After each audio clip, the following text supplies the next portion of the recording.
Number 58. I probably should wait and let everything kick in. We had to do a little bit of dancing around.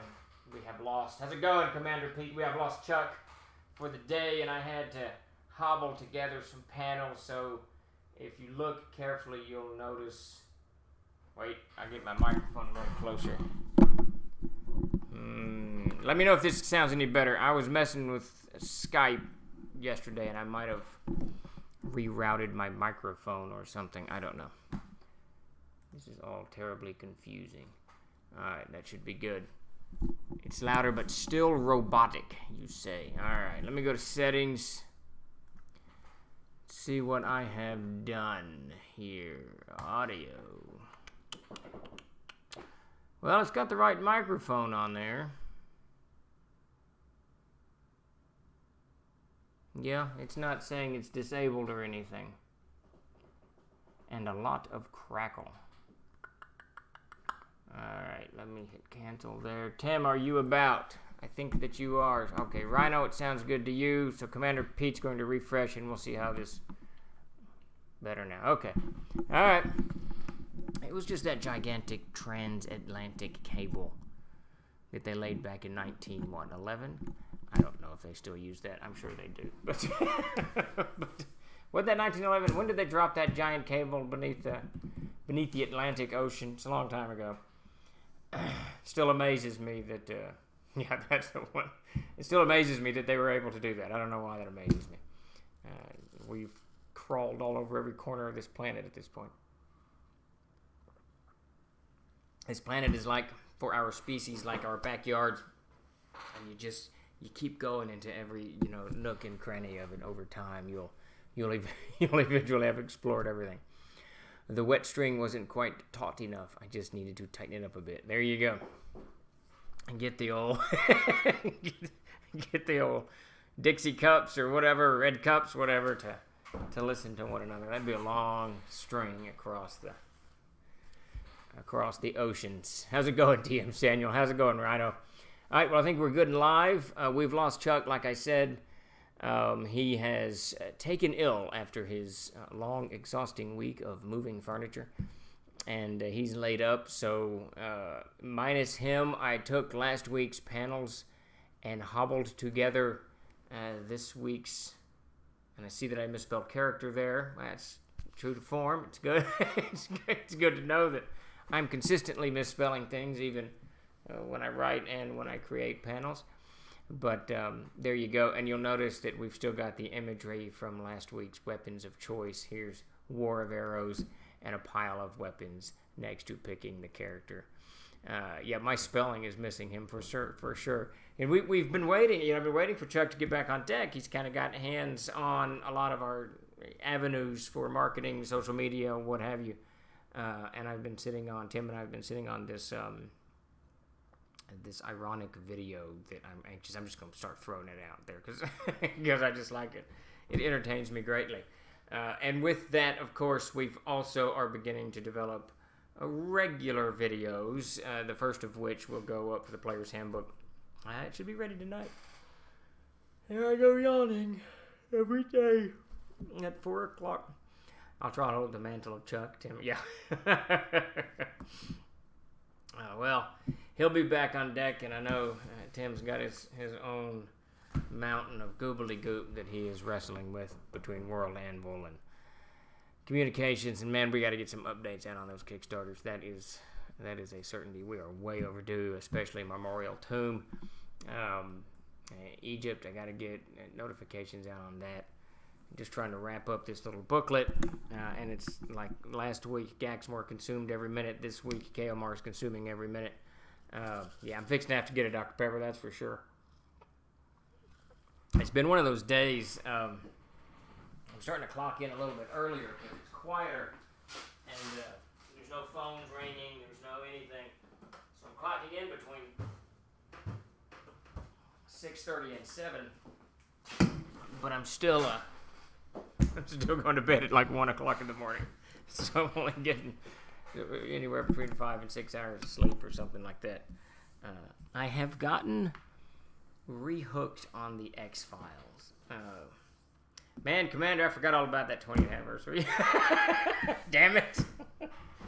I'm just not a big anniversary guy. I don't do birthdays. I don't know. I'm not a big celebratory guy. I just keep plunging on. How's it going, Obadiah? Obadiah. Yeah. I just keep plunging on and I don't think about it. But I'm going to take this piece of paper and I'm going to write a note down because Monday would be our anniversary, right? Isn't that what we said? The 10th, August 10th. I can't believe it. Everyone always does huge things for their Hallmark anniversaries, but the trolls do absolutely nothing. So we'll come up with something to do. Tim and I'll brainstorm through the weekend, and we'll come up with something to roll out on Monday to celebrate 20 years of publication. Yeah, by happy birthday. Not because it's a surprise, but because I just didn't. Yeah, it just walks right by me, and it's sad for a lot of people that I know, including my wife and children, because I don't think about it. It's never part of my, in my bailiwick. It's just like Father's Day and Mother's Day. I don't know. Honestly, you should get up every morning and thank your mother that you're here. Your father too. No matter what the case, no matter what your upbringing, you wouldn't be here if it wasn't for them. So, you don't need a special day. Just get up every morning and say, thanks, Mom. Text her if she's got a phone and everything would. Yeah. Yeah, I noticed that, Obadiah. After I put that up. We've lost Chuck, so I was writing up until about 3:40, and I thought, oh, damn it, we don't have panels. So I got in there and made those very, very quickly. Yeah, Commander, I'm with you, man. Special days, we just maybe one or two a year, something important for your religion and something important for your country and something important for your family. Now move on. How's it going, Green Loonton? And just go back to work. Just go work. I think that I know that I'm doing Calvinism a horrible disservice because I know that the religion, when that branch of Protestantism broke from the Lutherans, it had something to do with predestination, I think. I can't remember now. I'm too far removed from it. But vaguely in my jumbled thought processes, I remember that John Calvin taught that you should be working 6 days a week, and if you don't, you go to hell, which is kind of my philosophy. You should just work all the time. Just work. But I'm certain for all the Calvinists out there, I apologize for mangling your religion because I'm quite certain that I left out vast swaths of the teachings of Mr. John Calvin. I think it was John Calvin. Wasn't it John? James. No, it was John. I can't remember. At any rate, I tend to follow the edict of just work. And every time, in the United States, it's horrible about this. Man, we've got a holiday every 15 minutes. There's a bloody holiday. About every 2 weeks, I think we're celebrating something. And about Mr. Calvin, about 15 years ago or 20 years ago, we started having all these stupid-ass National Hot Dog Day or how's it going, Retro? National, I don't know, what was it the other day? It was Hamburger Day? Was it National Hamburger Day? I don't know. Just whatever. Just, if you want a hot dog, go eat a hot dog. You don't need a day to celebrate your love of ketchup, mustard, and processed meat parts. So, that is true, Vic. It makes it a little easier that I work this much, but even when I had other jobs, I don't know. Even on weekends, I get bored and I start wandering around fixing things on the house. I can't. By Sunday, I'm ready to get back to it. But you are not incorrect for those people who have jobs that are just, I've had, I had some bad jobs in my life. One summer, I shit you not, I had 24 different jobs in the course of about 4 months. I would quit a job in a nanosecond. Horrible thing to do. No 2 weeks were given. I'm quitting. I'm out, and I'd go get another job. But, there were some horrible jobs. Horrible jobs. So try, if you can, to find something that you love. That is not always in the cards. National KFC and Dr. Pepper Day. There you go. Man, I'm going to go get some KFC for dinner tonight. We got pork chops set out, but I think you guys have sold me. And Bifford's not even here to talk about it. think you have sold me on KFC. My daughter's out and bebopping around trying to figure out what her college is doing, and she doesn't really care for KFC, but the boys do. So there may be some KFC in our near future. And the pig a-holes and hot dogs is intestines and pig. Yeah, man. I tell you, I'm a big hamburger eater. Tim knows I eat hamburgers. I could eat hamburgers every day, I think. But a hot dog, I can't remember the last time I had a hot dog. That and manwiches, man, did I hate those damn things. Hamburger day, yeah. maybe that should be my special day, Commander Hamburger Day. Hey, I have a question about characters. Sorry for being on topic. Whoa, slow down there, Obadiah. Dwarven paladins in Erd, what kind of code do they follow? Their purpose is found in their debt of life on the battlefield. What can we expect from them as PCs then? For example, thoughts on the morality of dispatching a prisoner who is bound and helpless. Yeah, so Dwarven religion in Erd, for me, Dwarven religion for anything is a little bit tough because the Allfather, of course, he was fractured and scattered into the ethos and gone. And if you follow the actual mythologies of it as it's unfolding, the Allfather, once his mind was fractured by the wizard Onluch, he's actually spills. He follows down and he becomes the Sea of Dreams. That's the Allfather kind of recoalescing. So everybody's thoughts and emotions and hopes and dreams and fears and all that stuff slowly spills into the Dreaming Sea, where it will recoalesce into the Allfather. And after the Gonfad is over and the end of days is done and all ceases to exist, everything will follow the river of time and into the Sea of Dreams, where the Allfather will begin the whole process again and create a new world or what have you. So, you're now Mr. On-Topic Guy. So, for Dwarves in Erd, it's kind of tough. I ran a Dwarven Paladin, I don't know, for about 5 or 6 years with a friend of mine, and he did a pretty good job, but he put too much of the Paladin and less of the Dwarf into it, and he played the Dwarf kind of stereotypically Dwarf, stalwart and mean and all of this other stuff. But the ethos itself would be dramatically different, I think, than a human paladin who's worshiping a god and lawful good and whatnot, do the right thing. And so in the case that you're talking about, I don't think a dwarf would necessarily, certainly if that bound prisoner was a goblin, because that's an abomination, I don't think a dwarf would have any problem executing a prisoner in a heartbeat. And they wouldn't do it with cruelty or malice. They would really be doing it as a service to that evil. These creatures, whether it's Orndul or Unklar or whatever gods who came to Erd and have been actively destroying or altering or changing the Allfather's world, would be abhorrent to dwarves.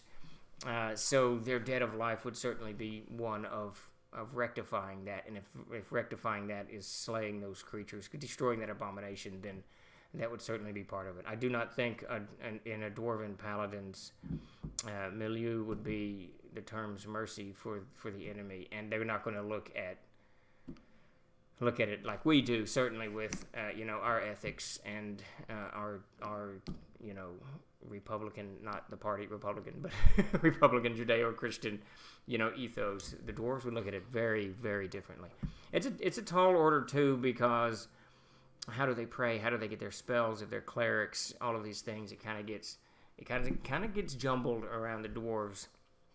And I tried to address that some in the Player's Guide to Erd with the dwarven warriors, but even then, it's not so much. So they definitely worship the Allfather, there is no doubt, and they pay homage to him. They don't really make sacrifices to the Allfather because, as you noticed, as you said, the Andaluth, the debt of life, their actions, their deeds is how they pay them back. So whatever that paladin is doing, whether it's to bring peace to a village or to rectify an abomination, so long as that paladin is doing it consistently and in an approach that would somehow better or bring back to norm the Allfather's creation, then that would certainly work for the dwarf itself.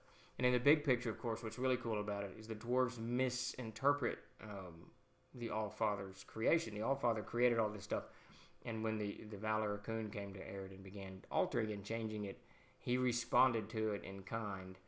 And some of the wise would say this was all part of his plan. some others say no. He just kind of reacted to it, and he really just kind of reacted to it. Even that whole concept between the dead of life, that little section in the Cutters of Erd, where the one dwarven Allfather says, the dwarven father says, "How can we repay you for life, Allfather?" And the Allfather looks at him and doesn't say anything, but sort of grins or maybe a little bit of emotion in his face. And the dwarves interpreted that they must do as they see, and the Allfather, since he goes back to his forge, that means they must create in order to pay back, the Allfather. But the Allfather actually never says that. So the dwarves just kind of go, we're going to do this. I love dwarves. Absolutely my favorite race. And paladins, clerics, dangerous to play because they're hard. But dwarven fighters are just right up there with me. The one I have in game is quite brutal and even a little mercenary. I think that's okay. But it's got to be a consistent, and it can't be done with malice, and it can't be done with evil intent or vengeance.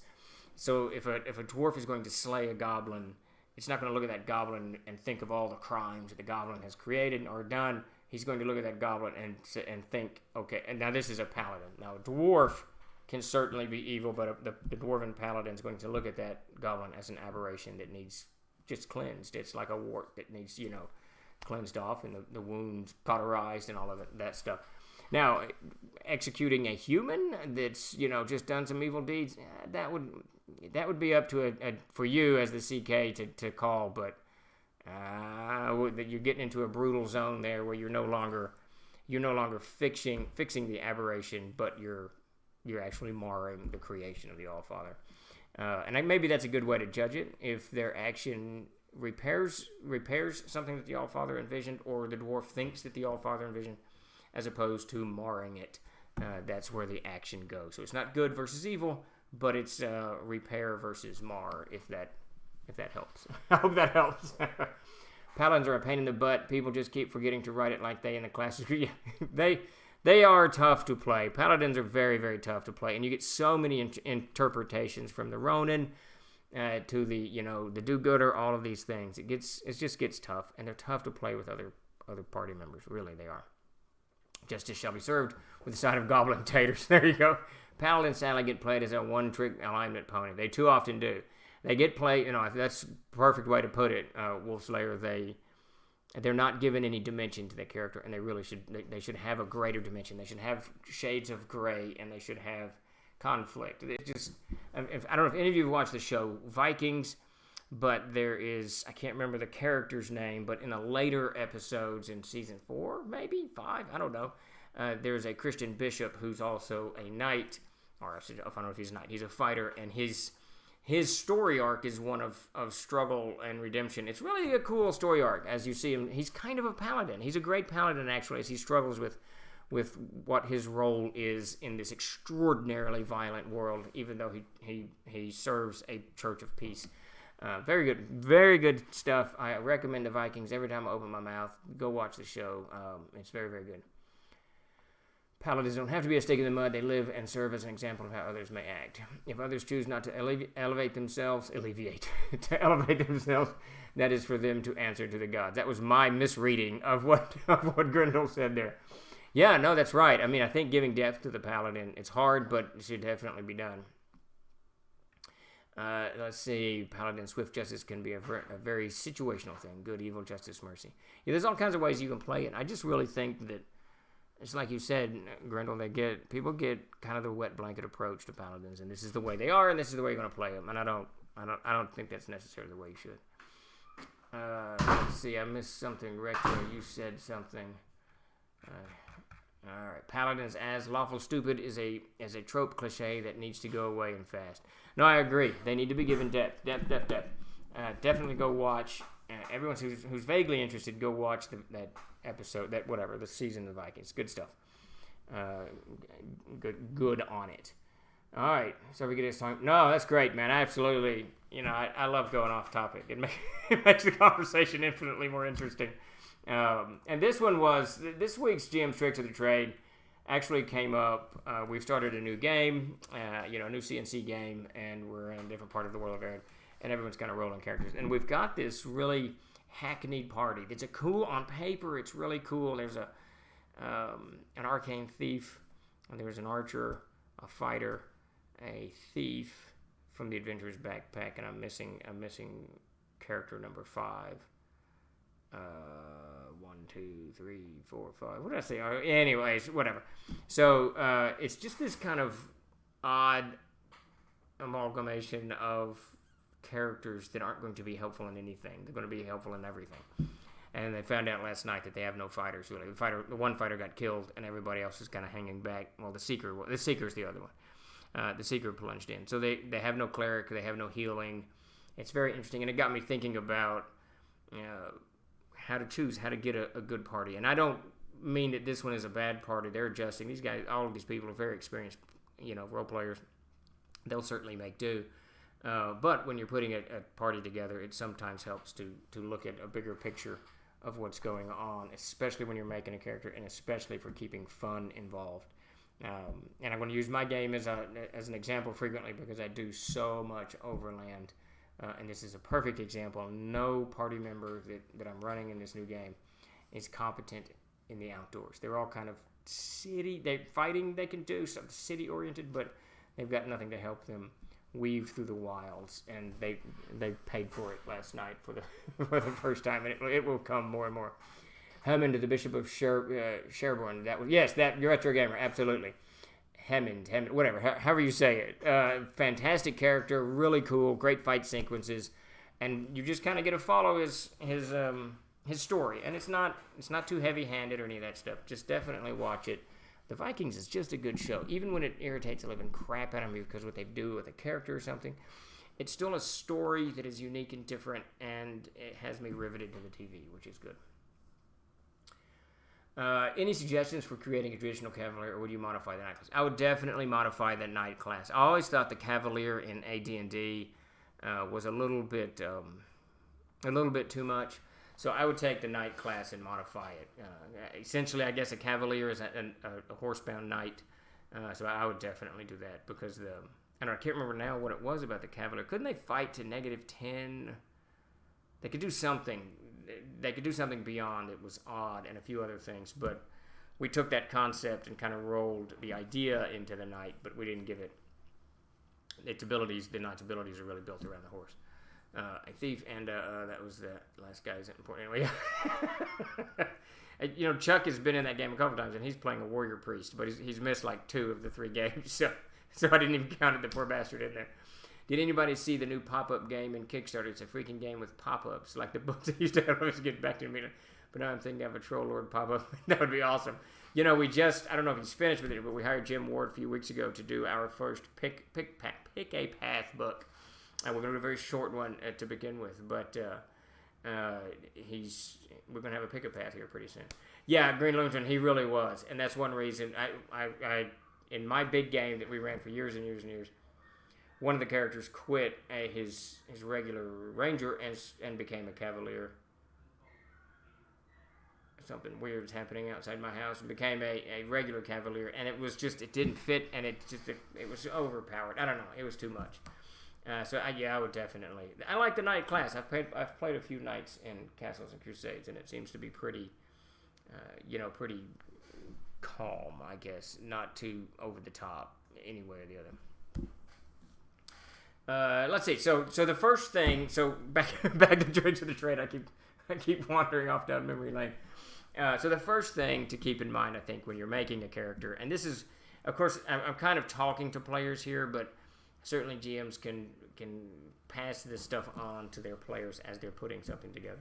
So the first thing to know about, the first thing to do about creating your character, deciding what you want to play, is to know the GM. You really need to know what type of game they normally play, where their comfort zone is, and what they're likely to play. Because if you end up, like in my game, for instance, if you end up making an assassin, which is a fine class for many people, and many games, you're going to find yourself extraordinarily bored extraordinarily fast, because even if I do city adventures, which I do occasionally, though I frequently get kind of tired of them, it's almost impossible for me to build an adventure around or that includes assassins in the capacity that allows them to use their major abilities, which is to kill people.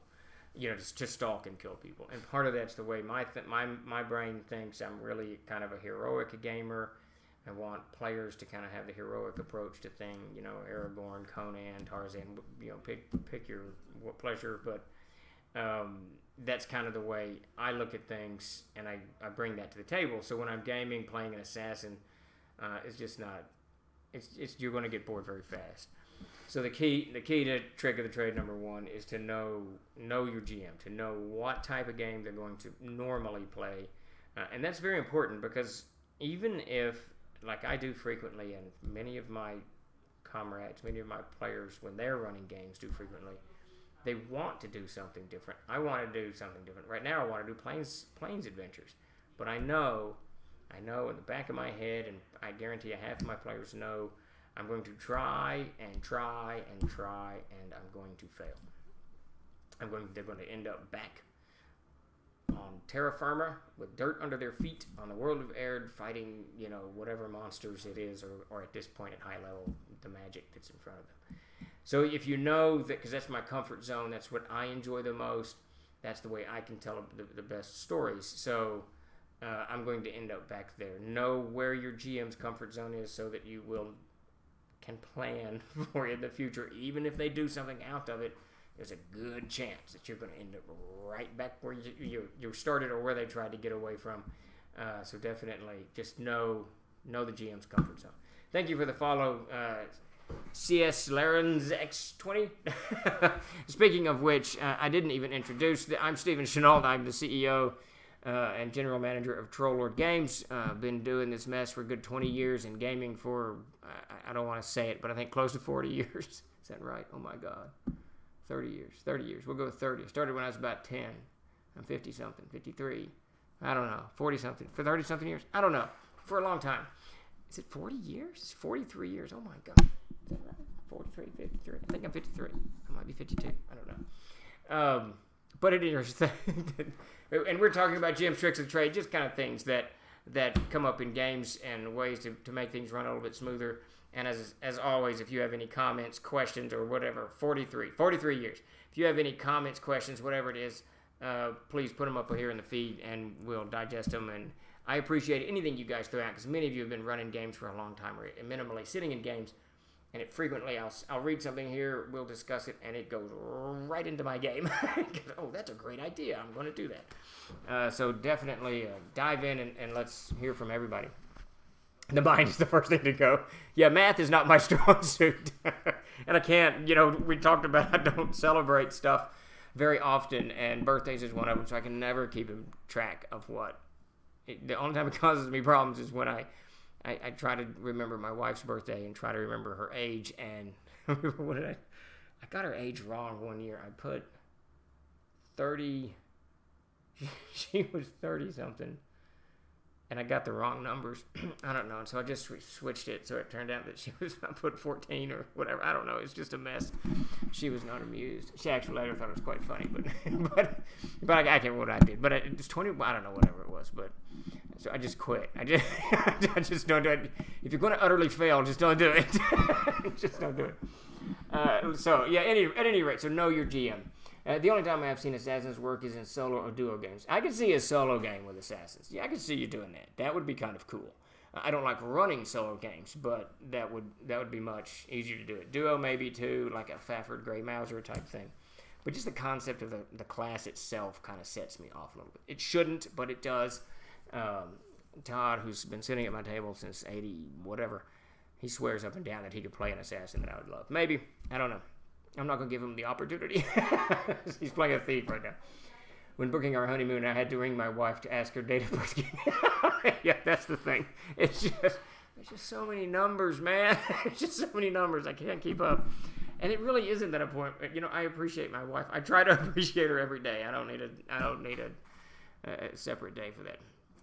If you're going to screw up the wife's age, always go on. That's what I tried to do, but I think I made her look like an infant. I don't know. It was all horrible. I'll have to ask her. I mean, so because I switched the numbers. I got the big numbers. I couldn't get the candles. I did it too late. There was no candles and whatever. So I just got the numbers and I got it all messed up. It was just a mess. Unrelated, should I spend like $600 for a quality set of Crusader Templar gear? It's all in my cart right now, and I'm dangerously close to pressing the buy button. I'd only be able to use it at the Ren Fair, Game Cons, maybe Halloween, and whenever I'm drunk enough to try and reclaim the Holy Land. Well, with that last one, I say buy it. If it's within your budget, King Kothar, makes you happy, get it. If it's not within your budget, don't get it, especially not now.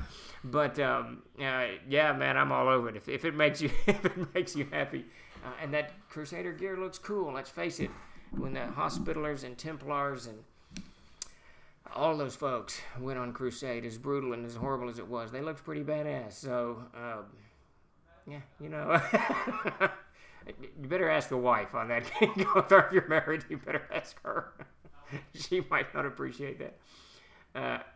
Vic's all in it. Go do it, he says. Cleric Assassin multi-class is awesome as a combo. Creates a killer driven by the whims of the church. Oh no, that's interesting, Obadiah. That's interesting. Maybe next time someone wants to play an assassin, I'll greenlight it, but they need to do a class and a half or dual class or whatever it is in CNC. I can't remember what it's called. And that way it gives more purpose, and then the assassin ability is just that. They've got extra abilities that kind of propel whatever narrative. That's a good idea. That's exactly what I'm talking about. Throw your ideas out, because you all have tons of them. I'm single, and I will 100% remain that way if I own a set of... Well, now, maybe at a Ren Fair, you might meet your significant other at a Ren Fair. I've been to many Ren Fairs in my life. I was in the SCA way back in the long ago days of my youth, and I love Ren Fairs. I love meandering around them. They're just cool. That's just a sad nerd thing to say, that Ren Fairs are cool, but they are cool. I love them. Do you use the class and a half or the other option where you switch classes? You know, we try. Generally speaking, when I run the game, I don't mess with anything that the players do, unless it's Chris Harris's characters, because he never follows the rules. And if they want to play a class and a half, I let them, but they got to read it. I don't know what they're doing. They divide their experience into whatever they do. Generally, I frown on it because the level progression is, half of that for the rest of the party, and it's fine up until about the 8th level, and then it starts to really break down because you've got a 4th level, or whatever, and 8th and 9th level characters, and now the monster mash starts getting difficult to do. So I frown on it. If they want to, they can, but and that's where Mark Sandy's book, Expanding Classes, was a fantastic book that he did, and he's actually finished the one, Expanding Classes Part 2, which has all of the Player's Handbook and all of the Adventurer's Backpack classes all kind of merged together, which we got to get that out. But yeah, it's one of those things. I don't know. I'm always kind of, I'm reluctant. I don't stop them, but I'm reluctant. You might have trouble with TSA when boarding your flight to Jerusalem. Yeah, Vic, that's true. Keep that in mind, King Kothar. If you do need to go to the Holy Land, it's probably not going to be as easy to get there as it probably wasn't easy in the Crusades either. But just mark that down. keep that in the top of your head. See, I have a good idea once every 12 months. Damn, that means I'm done. It's like I get about one good pun a year. I always will tell Tim. Tim's very, very good with puns and word play and all of that stuff, and I get about once a year with it. So I'll call Tim and tell him my word play, and I'm done for the year. So Half-Orc Cleric Assassin and First Edition AD, and the rolls were so bad it was the only thing that fit. It was a great add to the game. Interesting. Yeah, I don't know. It's kind of cool. I like. You have Obadiah has saved the assassin, and by that train of thought, the monk, another class I'm not very fond of, saved both of those. If they just dual class somehow, do something. I love AD&D. I'm a huge fan of that game. It was an insanely fun game, an insanely fun, easy game to kind of adjust, with whatever your style was. I never would have made it with a woman if I had LARPed. I met my wife at an SCA demo at a science fiction con. There you go. Still entertaining each other. 20. There you go. M5 did it. You never know. You never know. Maybe you'll be in your Crusader gear and she'll come up in her Hospitaller gear, and then, it's love at first sight. I need something to do with all these points I'm accruing. I'm just going to have to highlight every I don't know what that means, Grapex, but carry on. I guess that you're spending points or something. I'm not sure what that means. So on to Trick of the Trade number 2. All right, I got to figure my panels out. There we go. I like the AMA that we do on Tuesdays because I don't have to mess with anything. So this we got the Crow Bill. Oh, and someone sent me an article on the Crow Bill. I didn't even see who sent it, but apparently there's an actual. The Crow Bill is a historical. It's a historical word. I didn't conjure it in some foggy memory channel in my brain. So that was good enough. I need to check that out and respond. So, this one, the Trick of the Trade 2 here on picking a character is a little tougher because, and this I've learned in the last few years, as these characters have gotten such high level, and some of their abilities are kind of paling in comparison to some of the other abilities, especially the spellcasters. So look at the character that you want, look at the class that you want, race or class or whatever. I guess race doesn't matter in this matter. Just look at the class that you want, and try to picture what's going to be happening at 10th and 12th level and 15th level, where you have all of your abilities, whatever game it is, depending on how it plays out, all of your abilities, and whether these are going to be fun or challenging or part of what you're doing or whatever. So it's kind of just look for it. And it's kind of tough to do because you don't, unless you're really familiar with your GM, you're not going to know really what type of game they're going to play when a high level, if it's high fantasy or lots of magic or what have you. But to try to look forward, just look forward into the future to see what you're going to be doing if this one ability that they get at 10th level is even interesting. Map that out a little bit in your head, and if it's not, if it looks like it's going to be terrible and you can't figure out a way, not terrible but boring, and you can't figure out a way around it, I would step off from the character simply because you're setting yourself up for future boredom. Once you get to about 5th, 6th, 7th level, the chances of you permanently dying, decrease dramatically as other characters have access to resurrections and whatever. So there's a good chance you're going to be stuck with that character for quite a while. And then at 10th level or 12th, you're going to get bored and you're going to say, I want a new character. And then all of the history is lost. All of the gameplay is lost. All of the funny stories are lost. And you're just starting someone at 10th level, and it's just not going to be as good. So if it looks unplayable at high level, or uninteresting, I should say, because all CFC stuff is playable, of course. If it looks uninteresting, then shuck it and go to another one. Pick something that looks like it's going to be more fun as you evolve. Let's see. I'm just going to buy the helmet for now. If I like the costume, yeah, there you go. Step in, see if the water's cold or not. There you go. That's perfect. The monk in CNC is amazing. Why the hate? I would love to play a monk in your game who specialized in dirty fighting, lots of groin kicks, eye gouging. Yes, that's what Todd tells me he would do with the monk. Kind of a street fighter, the drunken brawler or whatever. My biggest problem with the monk, and it is purely conceptual on my part, and it's whatever small channel in my brain I can't uproot and move, is David Carradine. And I love David Carradine. He's a cool actor, funny guy. He made one of the funniest statements I've ever seen way back during the Bush-Gore election, the hanging chads and the votes and all of that mess. They were interviewing people in Hollywood, and they caught David Carradine and asked him what he thought, and he said, "Why are you out here asking us these questions? Most of us don't even have a second grade education." And that was his answer. It was just great. I'm pretty sure there's David Carradine, but so I love Carradine, but I did not like the show Kung Fu. It just didn't, and it was one of those over-the-top, he can't ever get hurt show, whatever, and Eastern mysticism, and I didn't care for it. And the monk in my head has translated into David Carradine's Kung Fu. So when you come to my table and you say, I'm playing a monk, instantly you're bald and wearing orange, and you're like the Hare Krishnas at the airport or what have you, and I'm like, my brain can't decouple the imagery from it. Kill Bill was awesome. I was just literally like 3 days ago watching this. I love Daryl Hannah. Man, is it Daryl Hannah? No. Uma Thurman. I love Daryl Hannah too, but Uma Thurman, when she does the 5-point exploding heart trick, I love that whole scene. And Carradine is beautiful, and he's absolutely beautiful in that scene as he stands up and he walks and he dies. It's just fantastic. So all love for David Carradine. I even watched some crazy 70s movie the other day of his where he's, I don't know, jumping around with a sword, beating people up. But, yes, I did. Yeah, King Kong, I did. He died of auto asphyxiation. When he's in Thailand, or he was somewhere in the East or some such business like that. Yeah, it's if you're going to die in an embarrassing way, He's doing what he loves, I guess. Whatever. we just look pretty. We can't think that deeply. Yeah. So if you that's the thing, Eraser. We debated that quite a bit, wanting to change the name of the monk. But for marketing reasons, we wanted to have as much connection to the old AD&D world as we possibly could as we went, the Five Finger Death Punch, as we went into, the brave new world of publishing CNC on its own. We were breaking out of D20 and going on our own route. So we wanted as much connecting tissue as we could possibly have. And that's why the monk and assassin saved it. But a pugilist, a dirty fighter, brawler, a lot of those things would have been better and broken it and then change the name of the abilities. I mean, I think we did that in the 5th printing.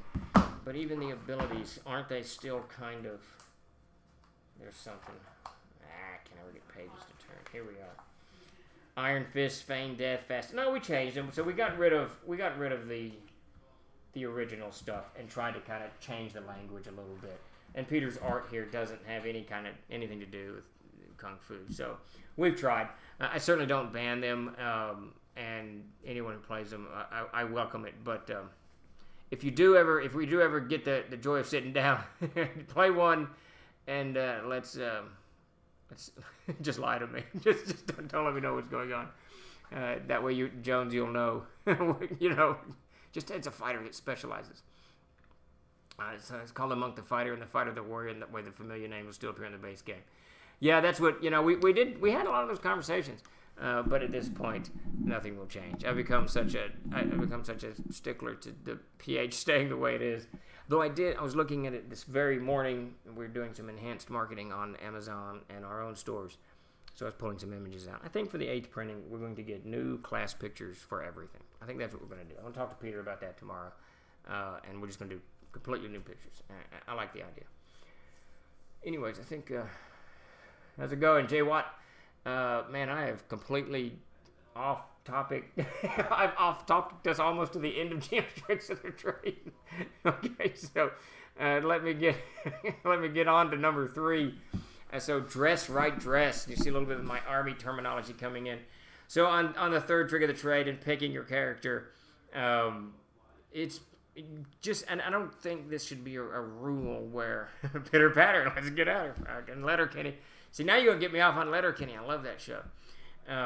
But talk to the other players at the table and figure out what they're going to play. It doesn't mean that you can't have you can't play with the same class or race that someone else is. But what it does, it kind of allows you to anticipate other things that they may be doing. We talked about paladins earlier. If you want to play a thief really bad and there's a paladin and a lawful good cleric, maybe this isn't the time to play your thief, or vice versa. If you're wanting to play a paladin and everybody's wanting to play rogues, maybe this isn't the best time to play the paladin. Just know what the other players are doing, know what the other players are wanting, and it kind of will give you a better idea of how to make what character class to make that's not going to be frustrating as the game unfolds. It always sounds cool to say up front, I'm going to play what I want to play no matter what. 10 games into it, it's going to get irritating and frustrating as there's this constant conflict and you can't do what your character should be doing or whatever. So try to get the stars a little bit lined up, a little bit. Any chance of a non-dog gnome? Those poor gnomes. I just can't get my head around gnomes either. Though I did play one called William Crowbill once. A big, heavy gnome who spit tobacco all the time. I love that guy. I see, speed round, where he tries to cover the material he's been sidelining. Yeah, we're down to like 6 minutes and I still have 2 tricks to go.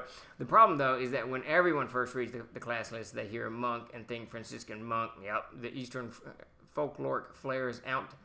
It's so out of place that even the people who know nothing about the game think it sticks out to a sore thumb. You're right there. One of these things is not like that. You're absolutely right. The word monk, I don't know why Gygax and crew picked that way back in the day. I should ask Ernie. But it's just a horrible name for. I think he actually didn't want it in there. And he probably do. I don't know. I don't really know much about Eastern culture, and definitely not much about Eastern martial culture from the medieval period. I don't know if traveling warrior monks were called monks, if the terminology would translate to monk, from say Chinese or Japanese or whatever, into modern lingo. I really don't have any idea. I still have scars from a game I played back in the 80s where my DM created what he called Todd World. That doesn't sound good to begin with. He was in love with the ideas of samurais and ninjas, a campaign which none of us signed up for. Yeah, I'm not a big fan of samurais. Are cool, ninjas not so much. And then he created some super ninja NPC who kept on turning up and saving us. Worst game. Yeah, blah. That violates NPC rule number 1, which is never have the NPCs save the PCs. You just don't want to do that. It takes all the thunder away, and it makes you sound like you're running. You're just sitting there playing a game by yourself, and everybody else is kind of hanging out. NPCs, yeah, no, never do that. And anything called Todd World, and anything with ninjas is not good. It's the one part of that movie.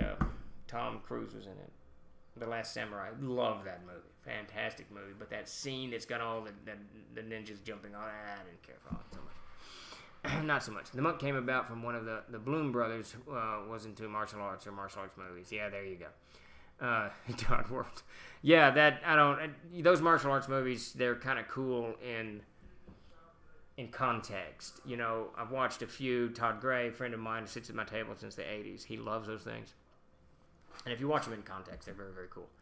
But out of context, they're not. And role-playing games is out of context, without a doubt. However, surviving contact with the enemy monsters in other place has been hard on my... Oh, wait, I missed something. My favorite class is Wizard. I enjoy figuring things out and planning ahead.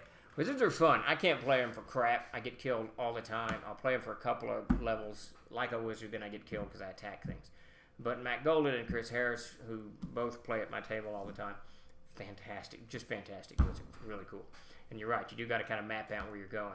And Chris is he's hit 15th level this time around, so he's finally gotten really freaking powerful. That's interesting about the Bloom brothers. Very interesting. And his name wasn't even Todd. It doesn't matter. The name Todd makes anything. This is true. All right, we're down to 3 minutes or so. Let's barrel on to trigger the trade number 4.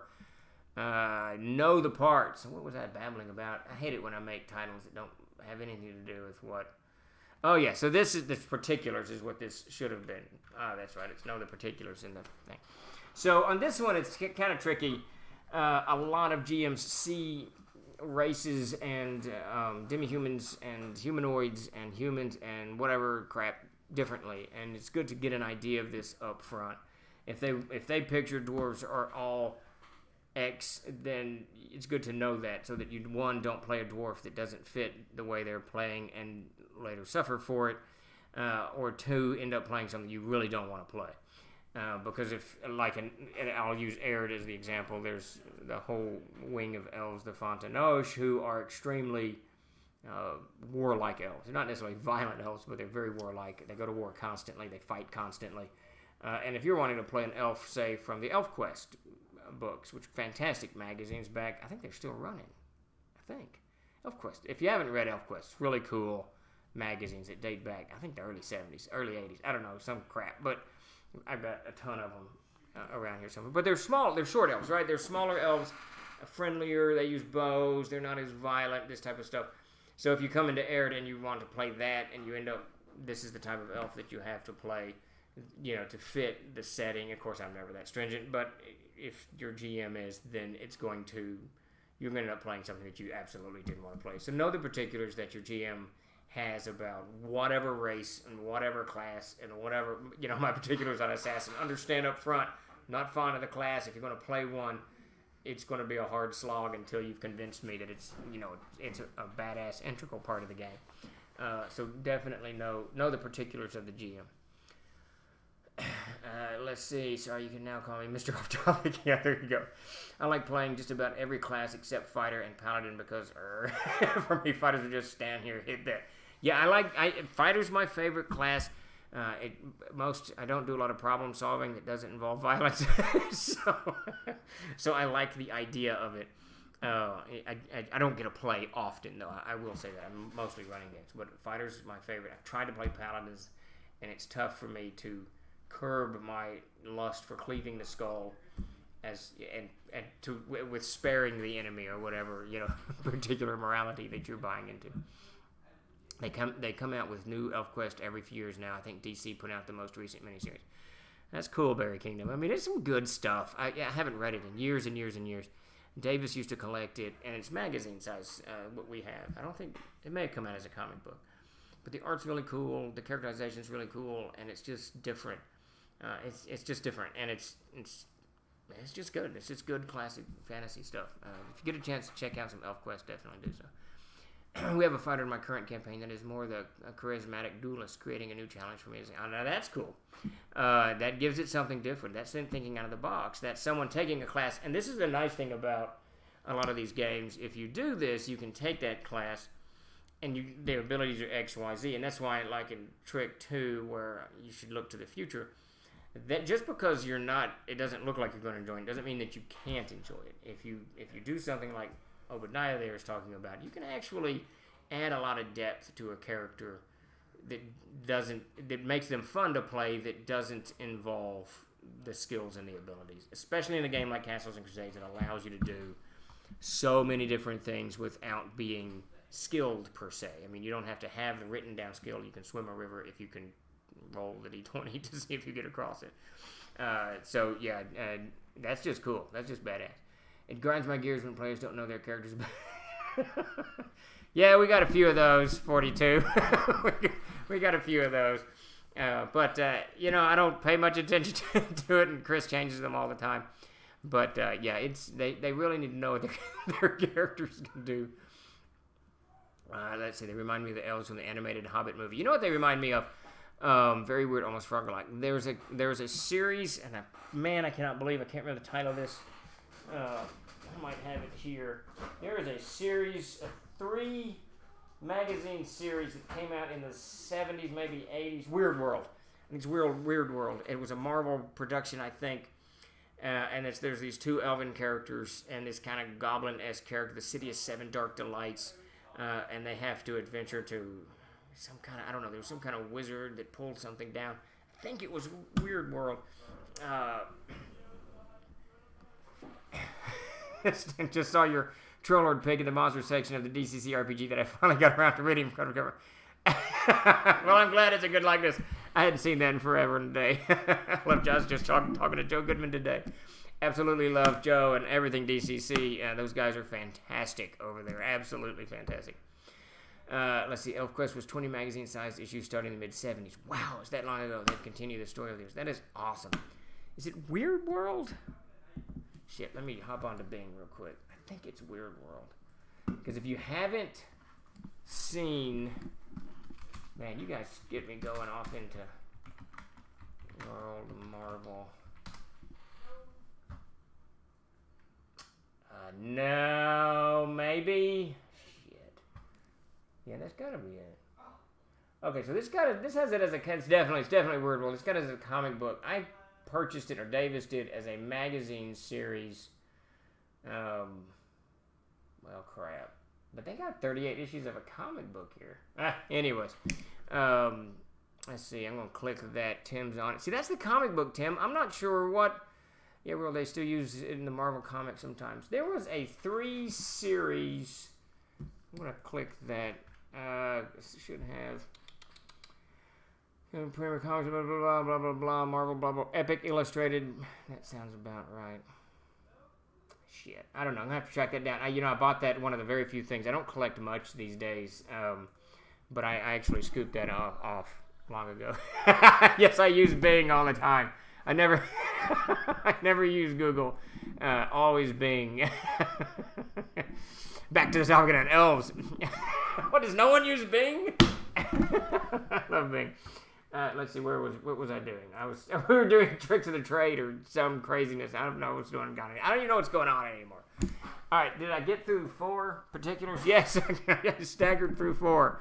So let's get to 5. Then I got to figure out this Weird World issue. So what was 5? Self-awareness. Okay, so this is really directed towards me, and I'm going to self-awareness. Just to tell us about elves. Just be aware of what you like to play and what you enjoy. I will do this constantly. I will make a thief, and within 2 games, I'm bored. I will make a cleric. I want to play a cleric so bad. Within 4 games, I'm bored. Wizard, 2 games, I'm bored.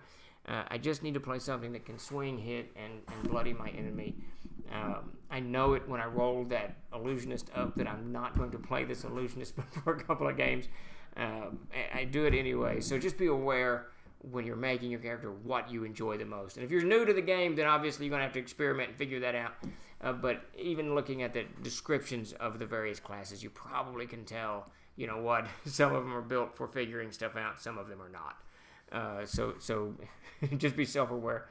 And really, that's, as I point out, we all should be self-aware of many, many things in our lives. But but there you go. Being is still a thing, I'm going to have to ask Jeeves to see if it still works. There you go, Yahoo. Man, I haven't been a Yahoo in forever. Yeah, I just use Bing. I don't know, and I've thought about switching, but man, this weird world thing is bugging the crap out of me. I didn't even know it was a comic book, but this is an old comic book. Shit, Miss Kelly. So, I've gone to Bing Images is what I've done, and I'm just looking at all of this. Let's do 3-issue magazine. I don't know. Let's type a whole bunch of crap in. Nothing's coming up. Warriors of the Shadow Realm. That's what it is. It takes place in Weird World. And let me see if I can't get a link for you guys. Blah, blah, blah, blah, blah, blah. No one cares. Okay, so this, it's sold out. This is an eBay link, but you can sort of see. All right, so I'm going to plop this here. There. So if you click that dude, let's see, what are we doing? Blah, blah. I wanted to get the collection. Don't know about any problems with the order. Have to take a look. Thanks for the heads up. I think Tricks of the Trade would make for a better series of videos on YouTube rather than a live thing on Twitch. Twitch is great for animes. If you need to fit within a time limit and have a structured mind, consider editing YouTube videos. Yeah, we probably should do that. Though I really enjoy hanging out here and babbling about all this stuff. And it's actually, it's a good point, Kothar, but I do like the tricks that come back, the ideas that come back at me that everybody gets to feed off. With on YouTube, you get that on the comment sections, but comment sections go, they go crazy fast. Good work today, illusionist. Sleep well. I'll likely get on the switch to a new character tomorrow. Yeah, there you go. Less potential for distractions, too. I remember it being really strange, like Volume 1A or so forth. This was some years back. They may have cleaned them up since then, blah, blah, blah. Yeah, so if you click that link, I don't know the history of the publications of Weird World. Clearly, I'm out of sync with what Marvel did with so much of it. I was a DC guy mostly, but this, I like the chaos. That's good, Rhino. It's chaos over Princess Bride. I was listening to that soundtrack yesterday. This series is this really cool series, 3 magazines. If you can find it, get it. Really cool, really inspirational. Just a kind of a whole different take on the fantasy world. Absolutely loved it. So, very cool stuff. All right. Well, I think we somehow managed to get through 5 Tricks of the Trade, despite Chuck's absence and Mr. Obadiah getting us all off track on elves and all other manner stuff, and my inability to stay focused. So we've got, coming up, we've got Troll Lord Chat this Friday, 7 p.m. Central with Epi over on the Discord channel. Definitely come by if you can. I may try to hop in. I'm actually in town tomorrow night, so I may try to wander in and see what's happening. Steve's like the substitute teacher, you can keep... Yeah, I'm easily distracted. And next week I'll be back for AMA, where we all like to get distracted, so join us at 4 o'clock on Tuesday for Ask Me Anything. And then again, GM's Tricks of the Trade on Thursday. And we are still working and talking on getting some streaming up on this channel, so where I'm just running some games. And we're all hanging out and seeing CNC kind of play out. We're doing a series of videos on the products now. I'm hoping the first one on the Player's Handbook is up tonight or tomorrow. And, of course, we've got our Ironic video will roll out soon. But we need to get some games streaming on here. It should be good all the way around to join the Tricks of the Trade and the whatever else, the Ask Me Anything. At any rate, everybody, thank you for showing up. I sure appreciate hanging out with you guys. Love the feedback. The chaos too. All of these are. I'm gonna try to get. King Kothar, I'll get it back in track next Thursday. We'll get focused. I'll rattle through the tricks really fast, and then at the end of it, we can babble about Weird World or Warriors of the Shadow Realm or whatever. But at any rate, and 20th anniversary. I have made my note. Wait, where's the camera? do something on Monday for our 20th anniversary. It's just sad. Maybe stream a virtual TT game and then can play from Australia. There you go. That would be cool. That would be very cool. All right. So everybody, y'all have a great rest of your evening and a fantastic weekend, and we'll see you next week. And don't forget Epi's show on Friday night at 7. And we'll make it all happen soon. Hopefully, Great Packs will get some games going. Make it happen.